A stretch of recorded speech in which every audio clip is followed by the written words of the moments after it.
Bonjour Michel de Pixapicture. Dans ce Mac Photo du mois de mai, je vais vous parler d'un photographe qui s'appelle Alain Keller, qui a une exposition en ce moment sur Paris, et de deux logiciels. Un logiciel payant, ACD-C Studio 7, et le logiciel gratuit de chez Nikon qui vient de sortir, qui s'appelle NX Studio. Voilà. Il n'y aura pas d'analyse de photos parce que, bien sûr, personne ne m'a envoyé ces photos. Je pense que c'est à cause du Covid, du temps qui faisait trop froid ou je sais pas. Voilà. Allez, c'est parti.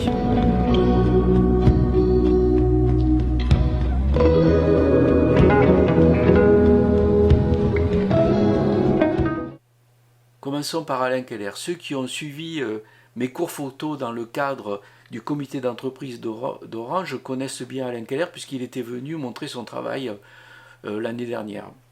En ce moment, on parle beaucoup de lui parce qu'il a une expo à Paris, de ses premières photos à l'époque où il était aux États-Unis avant d'intégrer l'agence Sigma à Paris et plus tard l'agence Odyssée, agence dans laquelle je faisais aussi partie. Alors Alain Keller, c'est quelqu'un qui a eu énormément de prix photo, notamment le prix Eugene Smith, qui est, on pourrait considérer ce prix comme le prix Nobel de la photographie. Voilà, il travaille essentiellement en noir et blanc et au Leica. Maintenant, il a adopté le Leica numérique en noir et blanc. Et en ce moment, donc, il prépare ce livre de ses premières années photos aux États-Unis. En attendant ce livre, vous pouvez voir évidemment l'article qu'il y a dans Réponse Photo, l'article aussi qu'il y a dans Télérama, ou alors se rabattre sur ces livres, notamment le dernier qui s'appelle Alain Keller, Journal d'un photographe, avec des photos magnifiques, hein. Voilà, photos extraordinaires, tout en noir et blanc évidemment, ou le qu'il avait fait avant, Vent d'Est, les minorités de l'ex-monde communiste, parce qu'il a beaucoup travaillé sur tous les pays de l'Est. Donc je vous conseille, si vous êtes sur Paris, d'aller faire un tour, voir un peu ces images. Maintenant, on va passer au côté technique, et on va parler des deux logiciels dont je vous ai parlé en introduction. Alors on va parler des deux logiciels, celui de Nikon et celui de ACDC Photo Studio 7. On va commencer par celui de Nikon. Donc Nikon vient de sortir un nouveau logiciel qui remplace les deux logiciels qu'il proposait déjà, qui s'appelaient le View NX et le Capture NX. Il les a rassemblés en un seul logiciel, ce qui s'appelle donc NX Studio. Bien sûr, c'est un logiciel entièrement gratuit qui, bien sûr, ne traite que les fichiers RAW de chez Nikon, c'est-à-dire les fichiers avec qui s'appellent NEF. Si vous avez Canon, ça ne va pas marcher. Mais par contre, il lit bien sûr tous les JPEG possibles et imaginables. Alors, c'est un logiciel très complet, finalement, qui se présente de façon assez classique, avec, par exemple, ici le répertoire où on voit l'image de votre disque dur et des disques externes. Voilà, vous avez tout, hein, etc. Au centre, les vignettes que vous pouvez régler. Et à droite, les réglages, les informations et les champs IPTC. Alors, pour les vignettes, bien sûr, on peut les agrandir. Alors, ce qu'il y a, c'est que, bizarrement, c'est pas progressif. Alors, c'est, voilà, comme ça, ou comme ça. Vous avez trois possibilités. Bon, ça c'est bizarre, mais bon, c'est comme ça, c'est pas grave. Sinon, au niveau des réglages, l'avantage de ce logiciel, surtout si vous travaillez beaucoup avec Picture Control, c'est que c'est le seul logiciel qui tient compte des réglages faits sur le boîtier avec les Picture Control, ce qui permet de les récupérer, de les modifier, etc. quand vous passez du fichier RAW au fichier JPEG. Donc là, on a tous les menus possibles et imaginables, évidemment. Il vous affiche les valeurs que vous avez mises sur votre boîtier. Et vous pouvez évidemment tout modifier. Vous voyez. Voilà, il y a tout. Il y a énormément de menus, je passe les détails. Au niveau information, il vous affiche, quand vous avez le petit appareil photo en jaune, il vous affiche ce que vous voyez sur votre boîtier quand vous faisiez la prise de vue, comme là par exemple, on voit que c'était au 80e f11, ou alors comme ça, avec tous les références. Ce qui est intéressant aussi, c'est les champs IPTC qu'on peut remplir, qui ressemblent beaucoup à ceux qu'on trouve sur Lightroom ou Photoshop ou tous les autres. Et ce qui est intéressant surtout, c'est que là maintenant, il y a les mots-clés qui sont affichés. Alors ici, il y en avait déjà un qui s'appelle Paris, et si vous voulez en mettre d'autres, il suffit de faire plus là, et puis vous tapez par exemple là, si on va mettre statut, voilà, hop, on va mettre, je peux en rajouter encore un, on peut mettre fontaine, voilà. Et ces mots-clés vous serviront éventuellement quand vous vendrez, si vous voulez vendre vos photos à des agences, les logiciels de ces agences récupéreront ces mots-clés. C'est ce qui est très intéressant. Voilà. Sinon, ce qui est aussi intéressant, c'est que ce logiciel aussi gère les vidéos.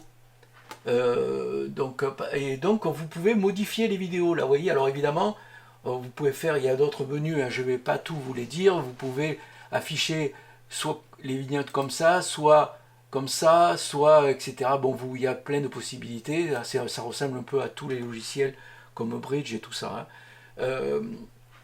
On peut imprimer, on peut faire des diaporamas, et puis alors une fois qu'on a travaillé la photo et qu'on a tout corrigé, il suffit de faire exporter, et vous pouvez, en faisant, par exemple, admettons que celle-là on l'ait modifiée, par exemple, on va par exemple l'exporter, et là il y a un menu qui s'affiche qui vous propose de l'exporter soit dans un fichier source, soit dans un fichier sélectionné, de l'enregistrer en JPEG ou en TIFF, etc.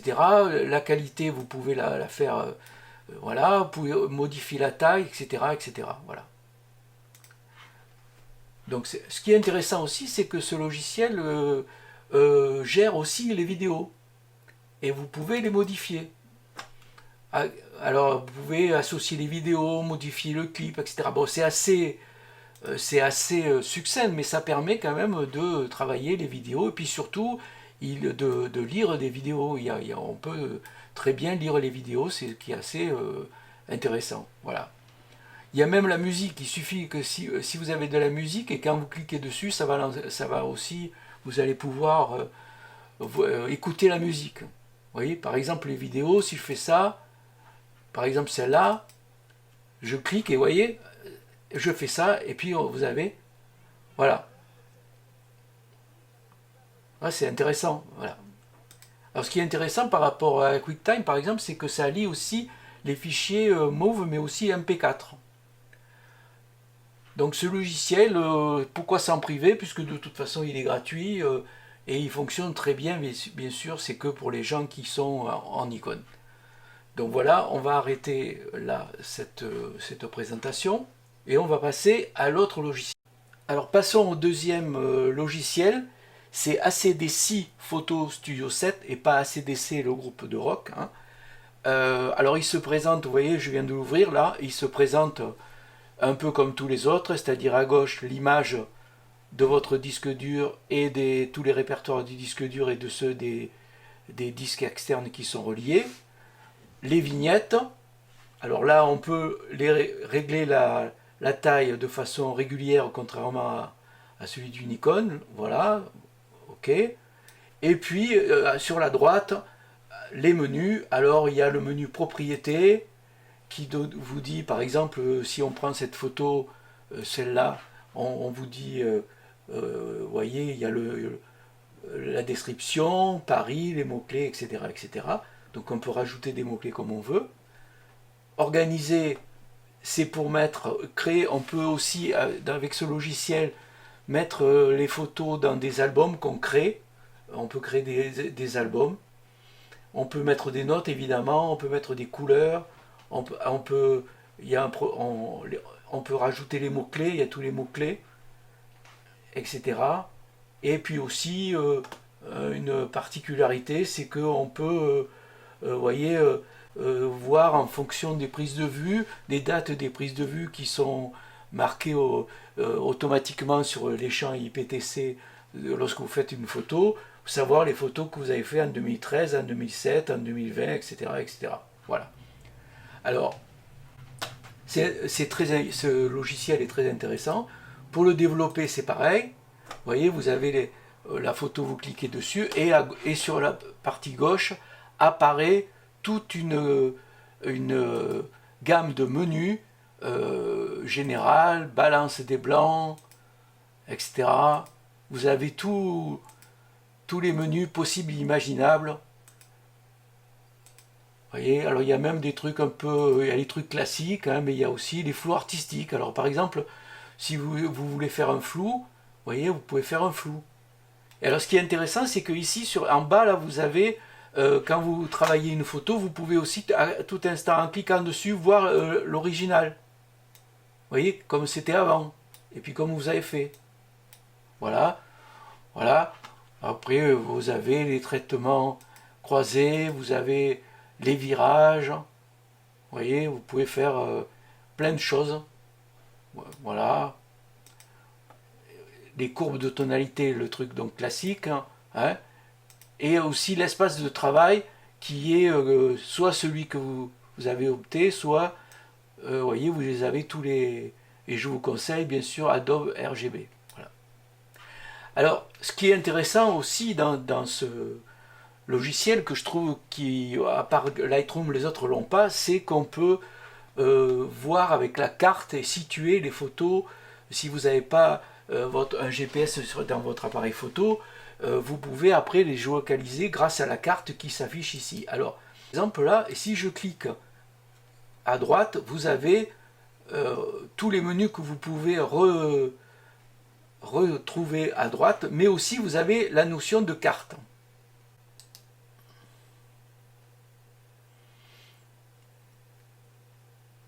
Alors, prenons cette photo ici, là. Vous cliquez à droite et vous avez carte, placée sur la carte. Donc la carte s'affiche et vous choisissez, alors là moi je sais que c'est à Paris, donc vous tapez Paris, voilà, et puis après vous agrandissez hein, pour savoir exactement. Alors vous pouvez mettre le nom de la rue, vous pouvez mettre là où c'est que vous l'avez faite, alors moi je sais exactement où elle est, hein, donc elle est par ici là, le boulevard Saint-Michel, et ici alors je vais encore agrandir, là, voilà. Ici, on est ici, la grue, c'est exactement là. Donc vous prenez la photo de l'horloge là et vous la mettez, vous la placez à l'endroit ici où elle doit se trouver. Voilà, hop, et quant à la fontaine Saint-Michel, puisque là c'était la fontaine Saint-Michel, vous pouvez aussi la placer, elle est ici, par exemple, et vous la mettez là. Voilà, voilà l'avantage de ce logiciel. Bon, il n'y a pas que cet avantage, mais je trouve que il est assez formidable. Je le trouve très simple, très pratique. Là, j'ai fait oui. Évidemment, il gère parfaitement les mots-clés, lui aussi, ce qui est, à mon avis, très important. Donc c'est la nouvelle version. En ce moment, je crois qu'il y a une promotion, mais enfin les promotions, pratiquement tout le temps. Hein. Évidemment, il n'est pas gratuit, mais si vous avez acheté celui d'avant, CDC Photo Studio 6, je crois que c'est autour de 40 €, etc. Voilà, ce logiciel que je voulais vous parler. Donc c'est terminé pour les présentations de ces logiciels. Alors ce que je vais faire bientôt, donc ce Mac Photo se termine évidemment sans présentation de photos puisque personne n'a voulu me les envoyer. Ce que je vais faire, vu qu'il commence à faire beau et moins froid et tout ça, je vais préparer une formation sur comment photographier et surtout légender, référencer les photos animalières et les photos de flore. Comment mettre les mots-clés, les noms scientifiques, comment bien identifier les espèces animales et végétales, ce qui n'est pas facile avec tous les mots scientifiques, mais aussi tous les mots vernaculaires, ce qu'on appelle les mots vernaculaires. Donc je vais faire une formation là-dessus pour que vous puissiez éventuellement mettre de votre côté des photos qui soient, en plus d'être esthétiquement parfaites et techniquement parfaites, soient parfaitement légendées, parce qu'une photo, surtout au niveau animal et fleurs, une photo d'une fleur ou d'un animal, si elle n'est pas bien identifiée, bien légendée, elle n'a pratiquement aucune valeur. Donc c'est très important la gestion des mots-clés et des légendes de ces photos. Donc je vais vous montrer comment moi je fais, parce qu'évidemment c'est surtout ce que moi je fais. J'ai une photothèque énorme sur la flore surtout, et je vais vous montrer comment j'identifie et je légende toutes ces photos, et ça au cours d'une formation. Voilà, donc je vous souhaite de faire de bonnes photos, portez-vous bien, protégez-vous, faites attention, mais je crois que bientôt on va pouvoir un peu sortir, aller au restaurant et aussi partir plus loin de chez nous que 10 km, donc on va pouvoir aller faire plein de photos à l'extérieur. Allez, à bientôt!